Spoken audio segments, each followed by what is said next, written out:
ছোটবেলায় একটু বড় সাজার আশায় চোখে বড়দের চশমা ও ঘড়ি পরে দেখেনি এমন মানুষ খুবই কম আছে। তবে আজকাল কম বেশি সবার চোখেই চশমা ও হাতে হাতঘড়ি দেখা যায়। প্রয়োজন বা ফ্যাশন যে কারণেই হোক না কেন, চশমা ও ঘড়ির ব্যবহার বাড়ছে দিন দিন। মনির হোসেনের প্রতিবেদনে ইদ্রিসুর রহমান হৃদয়ের ক্যামেরায় ডেস্ক রিপোর্ট। পুরান ঢাকার পাটুয়াটুলি হাতঘড়ি, দেয়ালঘড়ি ও চশমার পাইকারি ও খুচরা বাজার। মূলত এখান থেকে সারা দেশের খুচরা বিক্রেতারা ঘড়ি ও চশমা কিনে নিয়ে যান। তবে দেশের এই বিশাল চশমার ও ঘড়ির বাজারের পুরোটাই আমদানি নির্ভর। চোখের চশমার পাওয়ার যোগ হলে অনেকেই গোল্ড টু গামারকে প্রাধান্য দেন। তবে বর্তমানে এর চাহিদা বেড়েছে বলে জানিয়েছেন বিক্রেতারা। এখন বর্তমান নাইট টিয়ার চলছে, অনেক দামি দামি ফ্রেম আছে, অনেক কিছু ব্র্যান্ডের আছে। গোল্ড টু গামার চশমার চাহিদা বাড়ার প্রধান কারণ হচ্ছে এটি হালকা আর রিফ্লেকশন কম হয়। প্রেসক্রিপশন ছাড়াও অনেকে এখন মোবাইল ও কম্পিউটারের ক্ষতিকর আলো থেকে বাঁচার জন্য চশমা ব্যবহার করেন। কম বয়সীদের আজকাল বড় ফ্রেমের চশমা বেশি পছন্দ। অন্যদিকে মধ্যবয়সীদের পছন্দ রিমলেস চশমা। তবে লেন্সের ব্যবহার বেড়েছে তুলনামূলক হারে।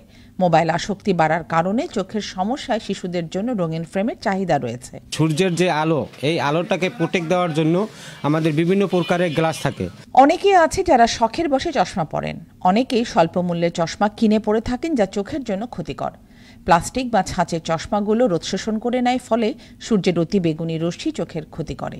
যেহেতু চশমা ব্যবহার ইউজ করতেছি, চোখে সমস্যা, তাই মুঠোফোনের জৌলুসে হাতঘড়ির ঐতিহ্যের আবেদন খানিকটা হলেও কমে এসেছিল। চলতি ফ্যাশনের ধারায় হাতঘড়ির সে আবেদন আবার ফিরে এলেও মোবাইলের যুগে সময় দেখার জন্য ঘড়ির প্রয়োজন কমলেও এই যন্ত্রের চাহিদা এখনও কমেনি।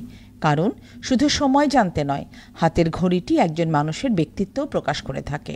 আসলে ঘড়িটা হচ্ছে একটা ব্যক্তিত্বের বহিঃপ্রকাশ।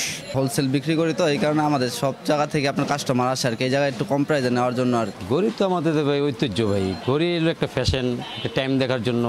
পাটুয়াটুলি মার্কেটের ব্যবসায়ী জানান, প্রযুক্তি ও দক্ষ জনবল না থাকায় দেশে হাতঘড়ি উৎপাদন সম্ভব হচ্ছে না।